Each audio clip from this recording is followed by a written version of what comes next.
Hello students, আমি সুমন ভৌমিক চলে এসেছি তোমাদের জন্য নতুন একটা ভিডিও নিয়ে। আজকের ভিডিও বর্ধমান ইউনিভার্সিটির ইংলিশ অনার্স সিক্সথ বা ফাইনাল সেমিস্টার যারা তাদের জন্য উপকারী হতে চলেছে। আজকে আমরা পড়ব ডিএসসি 4 পেপারের কি নোট না, Shakespeare's contribution to English language. ইংরেজি যে ভাষা আমাদের, সেই ইংরেজি ভাষাতে উইলিয়াম শেক্সপিয়ারের কি অবদান আছে সেটা আমাদের নোটের বিবেচ্য বিষয়। আজকে শুরু করা যাক, শোনো, ভালো লাগবে আশা করি। আর এটা এবছর তোমাদের 5 মার্কসের জন্য ইম্পর্টেন্টও আছে, একটু দেখে নিতে হবে। Almost all students of English, native and non native speakers alike have to study the works of William Shakespeare. Most do so begrudgingly.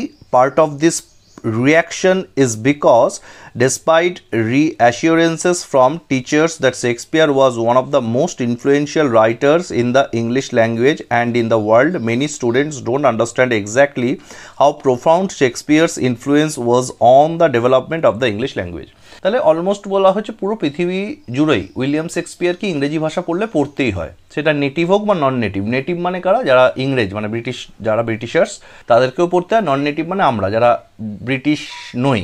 William শেক্সপিয়ারকে পড়তেই হবে ইংরেজি সাহিত্য পড়তে গেলে। এবং সেক্ষেত্রে কী হচ্ছে না, সারা পৃথিবীর মধ্যে এবং ইংরেজিতে তো বটেই, উইলিয়াম শেক্সপিয়ার রাইটারদের মধ্যে সবথেকে বেশি ইনফ্লুয়েন্সিয়ালদের মধ্যে একজন, ওয়ান অফ দ্য, মানে যারা ভাষাকে বা সাহিত্যকে প্রভাবিত করেছেন যুগে যুগে, সেই হিসেবে ধরলে ইংরেজি ভাষার ক্ষেত্রে উইলিয়াম শেক্সপিয়ার অন্যতম। এবং ফলে তার যে রোলটা, ইনফ্লুয়েন্সটা তার ইংরেজি ভাষার ডেভেলপমেন্টে, সেটা অনস্বীকার্য, সেটা নিয়ে কোনো রকম ডাউট নেই। আচ্ছা, before Shakespeare's time written English was on the whole not standardised. তো উইলিয়াম শেক্সপিয়ারের আগে, বা উইলিয়াম শেক্সপিয়ারের সময়কালীন আগে, তার সময়ের আগে ইংরেজি ভাষাটা স্ট্যান্ডার্ডাইজড ছিল না, মানে ওয়েল অর্গানাইজড ছিল না। উইলিয়াম শেক্সপিয়ারের জন্ম 1564, মৃত্যু 1616, মাত্র 52 বছর বেঁচে ছিলেন। তার মানে লেখা শুরু করেছেন ওই 1570-এর পরবর্তীকালে, মানে লেট 70s বা 80s শুরুর দিকে। তাহলে তার আগে মানে 1570 বা 80-র দশকের আগে ইংরেজি ভাষাটা কিন্তু অতটা স্ট্যান্ডার্ডাইজড ছিল না, সেটা বলা হচ্ছে। His works contributed significantly to the standardization of grammar, spelling and vocabulary. তো উইলিয়াম শেক্সপিয়ার কী করলেন, ইংরেজি ভাষার যে গ্রামার, ব্যাকরণ, স্পেলিং, বানানের যে বিভিন্নতা, ভোকাবুলারি, শব্দকোষ, শব্দভাণ্ডার ইংরেজি, সেগুলোকে একটা সাজালেন। মানে উপাদান তো সবই ছিল, একটা ঘর ধরো জিনিস সব আছে, এলোমেলো পড়ে আছে, আর কেউ এসে সেটাকে সুন্দর করে সাজিয়ে গুছিয়ে পরিষ্কার করে দিল। দুটোর মধ্যে দর্শন পাল্টে যাবে, তার ইংরেজি ভাষার দর্শনটাই পাল্টে দিলেন উইলিয়াম শেক্সপিয়ার আসার পরে। Shakespeare introduced 1700 original words into the language, many of which we still use despite significant changes to the language since Shakespeare's time. Shakespeare প্রায় 1700 নতুন শব্দ কয়েন করলেন। শব্দ কয়েনেজ করা বা কয়েন করা মানে হচ্ছে নতুন শব্দ নিয়ে এলেন ইংরেজিতে, যে শব্দগুলো আগে ছিল না। এরকম আবার হয় কি শব্দ? অবশ্যই হয়, কারণ আমরা দেখবে বিভিন্ন যুগে বিভিন্ন সময়ের চাহিদা অনুযায়ী বা বিভিন্ন অথরদের, লেখকদের নতুন নতুন শব্দ নিয়ে আসার একটা প্রবণতা থাকে। একটা ছোট্ট এক্সাম্পল দিলে বুঝতে পারবে, আউট অফ দ্য বক্স বলছি। ধরো এই কোভিড আসার আগে কোয়ারেন্টাইন শব্দটা আমরা জানতাম না। এই নতুন কয়েনেজগুলো সময়ের সঙ্গে সঙ্গে, যুগের সঙ্গে সঙ্গে, এটা প্রচুর বলা যায়। সোশ্যাল মিডিয়া আজকে আসার ফলে যে মিম শব্দটাই আমরা জানতাম না, ঠিক আছে? মানে আমরা যেটাকে জোকস বলতাম সেটাকে আজকের দিনে মিম বলা হয়, মিম কালচার। আমরা যেটাকে ব্যঙ্গ করা বা জোকস ইংরেজিতে বলতাম, সেটাকে আজকে মিম আকারে আমরা পাই। তো সেরকম দেখবে বিভিন্ন যুগের চাহিদা, সময়ের চাহিদা অনুযায়ী নতুন নতুন শব্দ কয়েনেজ হতে থাকে। তো উইলিয়াম শেক্সপিয়ার 1700 শব্দ ইংরেজিতে নিয়ে এলেন নতুন নতুন, এবং ইংরেজি ভাষাতে despite significant changes to the language since Shakespeare's time. শেক্সপিয়ারের সময় থেকে ইংরেজি ভাষাটা যে অনেক বদলে গেছে। দিস ওয়ার্ডস ইনক্লুড কি কি ওয়ার্ড শেক্সপিয়ার নিয়ে এলেন যেগুলো আগে ছিল না? লোনলি, ফ্রুগাল, ডুইন্ডেল, এই শব্দগুলো, অ্যান্ড মেনি মোর, এরকম প্রচুর শব্দ শেক্সপিয়ার নিয়ে এলেন। তো 1700-এর মধ্যে মাত্র 3টে এখানে এক্সাম্পল দেওয়া আছে, মনে রাখাই যেতে পারে। In addition to all this words, এই শব্দগুলো ছাড়াও many phrases that we use daily originated in Shakespeare's work. এছাড়া অনেক ফ্রেজ আছে যেগুলো শেক্সপিয়ার নিয়ে এলেন, যেগুলো ডেইলি ওয়ার্ডের মধ্যে পড়ে, আমাদের ডেইলি ফ্রেজের মধ্যে পড়ে, আমরা ব্যবহার করি, শেক্সপিয়ারের তৈরি সেগুলো। When you talk about breaking the ice or having a heart of gold, or when we use the number of other phrases, you are using Shakespeare's language. এই breaking the ice, heart of gold, এই ফ্রেজগুলো কিন্তু William শেক্সপিয়ারের ড্রামাতেই তিনি প্রথম ব্যবহার করেছেন। এগুলো ছিল না ইংরেজি ভাষায়। এই ফ্রেজগুলো শেক্সপিয়ারের অবদান বলতে পারি, তার নিজের তৈরি বলতে পারি। আচ্ছা, finally Shakespeare had a profound impact on poetry and literature that has lasted centuries. তাছাড়া পোয়েট্রি এবং লিটারেচারে, সাহিত্য এবং কবিতাতে উইলিয়াম শেক্সপিয়ারের যে ইনফ্লুয়েন্স, প্রভাব, সেটা কিন্তু শতাব্দীর পর শতাব্দী চলে আসছে, সেটার কোনো বিকল্প নেই। মানে ইটার্নাল ভ্যালু অ্যাড করে সেটা ইংরেজি ভাষাকে। হি পারফেক্টেড ব্ল্যাঙ্ক ভার্স অমৃতাক্ষর ছন্দকে তিনি সংগঠন করেন ঠিক করে, which became a standard in poetry, কবিতাতে যেটা খুবই স্ট্যান্ডার্ড রাখে।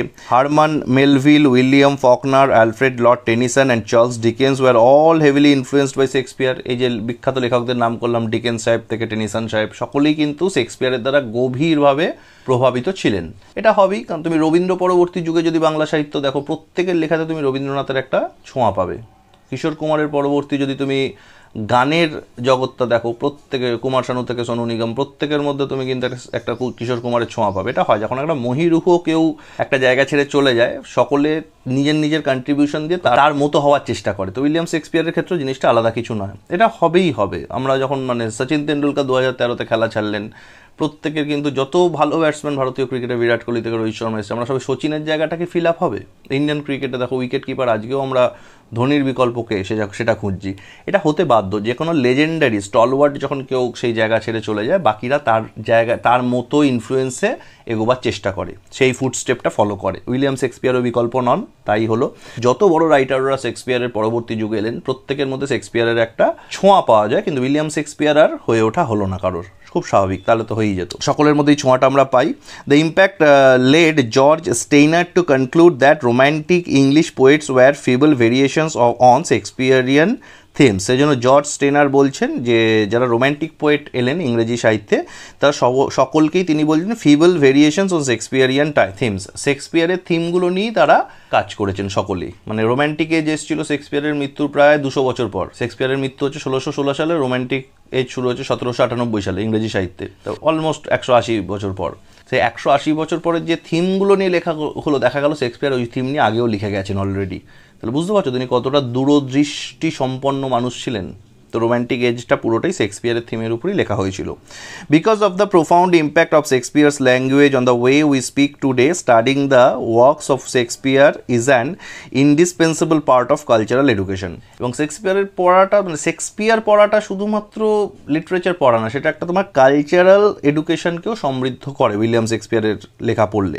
Exploring the thousands of ways we still use Shakespeare's language. এবং আমরা শেক্সপিয়ারের যে ল্যাঙ্গুয়েজ পড়ি, যত রকমভাবে পড়ি, অ্যান্ড থিমস, তার লেখা যে থিমগুলো পড়ি, তার কবিতা, তার ড্রামার যে থিম, তিনি 154টা সনেট, 37টা ড্রামা লিখেছিলেন, সেইগুলোর যে থিমগুলো পড়ি, is not only worth while and fascinating but also fun. সেটা শুধুমাত্র গুরুত্বপূর্ণ বা মনোমুগ্ধকারী না, সেটা একই সঙ্গে বেশ মজার। মানে উইলিয়াম শেক্সপিয়ার কিন্তু ভাষাকে সমৃদ্ধ করেছেন এবং তার যুগে যুগে তার পাঠক পাঠিকাদেরকে তিনি পুরোপুরিভাবে একটা ফান বা এন্টারটেনমেন্ট জুগিয়ে চলেছেন, যেটা একজন অথরের সবথেকে বড় কৃতিত্ব, যে তিনি যে সময় পাঠক পাঠিকা তাকে দিচ্ছেন বইয়ের মাধ্যমে, বইটা তো হচ্ছে ব্রিজ, লেখক বা লেখিকার সঙ্গে তার পাঠক বা পাঠিকার, সেই ব্রিজটাকে কতটা, সেই সময়টাকে বইটা পড়ার সময় কতটা ভালো লাগছে, লেখক কতটা ভালো সময় কাটাতে দিচ্ছেন তার অডিয়েন্সকে, তার রিডার্সদের।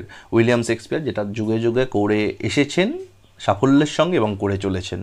আজও আমরা শেক্সপিয়ার পড়লে একই রকমভাবে মুগ্ধ হই 400 বছর আগে মানুষ যতটা হয়েছিল। এটাই উইলিয়াম শেক্সপিয়ারের কৃতিত্ব ইংরেজি ভাষাতে। বেসিক ওয়ার্ডসগুলো মনে রাখতে হবে, বেসিক কটা ফ্রেজ মনে রাখতে হবে, আর তার থিমগুলো মোটামুটি একটু রোম্যান্টিক এজের কবিরা তার দ্বারাই প্রভাবিত হয়েছিল, এই জায়গাটা মনে রাখতে হবে। আর একটা ইন্ট্রোডাকশন, একটা কনক্লুশন, এইটা করলে এই নোটটা কমপ্লিট হয়ে যাচ্ছে। ওকে, তো এইভাবে তোমরা নোট মনে রাখতে পারো, যে একটা নোটের মেন বিষয় কী কী আমায় মনে রাখতে হচ্ছে, সেটাকে একটা মনে একটা হেডিং বা একটা মনের মধ্যে একটা রূপরেখা বানিয়ে নিতে পারো। সেটাকে যদি মনে রেখে একটু ইংরেজি লেখার দক্ষতা থাকে, নিজেই লিখে দেওয়া যায়, কোনো অসুবিধা নেই। তবে ওয়ার্ডগুলো, ফ্রেজগুলো কিন্তু অবশ্যই কোট করতে হবে এক্ষেত্রে। এই ছিল এই নোটটা আজকের, আশা করি কাজে দেবে তোমাদের পরীক্ষায়। এটা জানার জন্য তো অবশ্যই কাজে দেবে। যদি এই ভিডিওটা তোমাদের ভালো লাগে একটু লাইক করো, কারোর কাজে লাগলে অবশ্যই তাকে পাঠিয়ে দিতে পারো তোমরা। আর পরের ভিডিও খুব তাড়াতাড়ি দেখা হবে। Thank you.